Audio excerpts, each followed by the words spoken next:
Be ready? 5 seconds to go. Start. After filing the complaint, the complainant respondent appeared as CW1 and led preliminary evidence by way of his affidavit, Exhibit CW1, along with other documents, Exhibit C1 to C17, and on the basis thereof learned JMIC Panipat found that prima facie case for the commission of offence punishable under section 138 of the act is made out of summoned the petitioner for 21 March 2016 to face trial stop.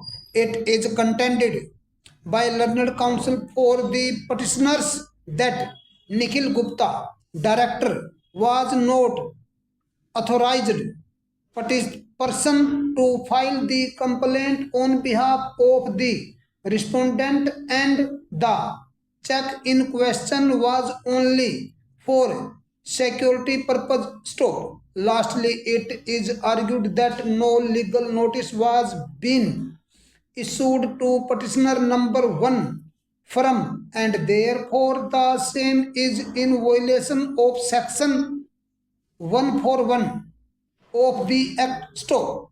On the other hand, learned counsel for the respondent has opposed the submissions of learned counsel for the petitioners and submitted that these are all disputed questions of fact which will be decided after leading evidence by both the parties, and moreover petitioner number 1 firm has already been implicated as a party respondent in the complaint, and as such the present petition is liable to be dismissed. Stop. Heard both the sides and perused the paper book. Stop. So far as the first argument regarding authorization is concerned, the same is not tenable in view of the fact that there is a valid resolution dated 2nd November 2015 passed by the respondent company in which Nikhil Gupta, director, has been authorized to file the complaint against the petitioners, and the same is on record, and thus the argument is rejected. Stop.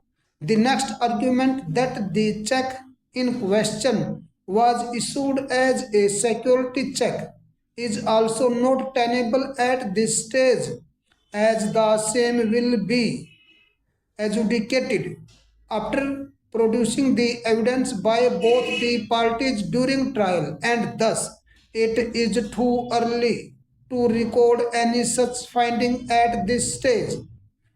Either way, while exercising powers under section 482 Criminal Procedure Code. Stop. Consequently, this argument is also rejected. Stop. The last argument is that no legal notice was being issued to petitioner number 1 from, and as such the same is in violation of section 141 of the act, and consequently the entire proceedings are vitiated. Stop. As per the partnership deed which is appended with the petition, petitioner numbers 2 and 3 are the partners of petitioner number 1 firm in equal share, that is 50% each, and according to clause 13 thereof it is stipulated that as per the needs of the business and convenience both the partners may mutually authorize any person to carry on the business of the firm, and in such a case all the acts of that person shall be binding on the firm Stop. Further.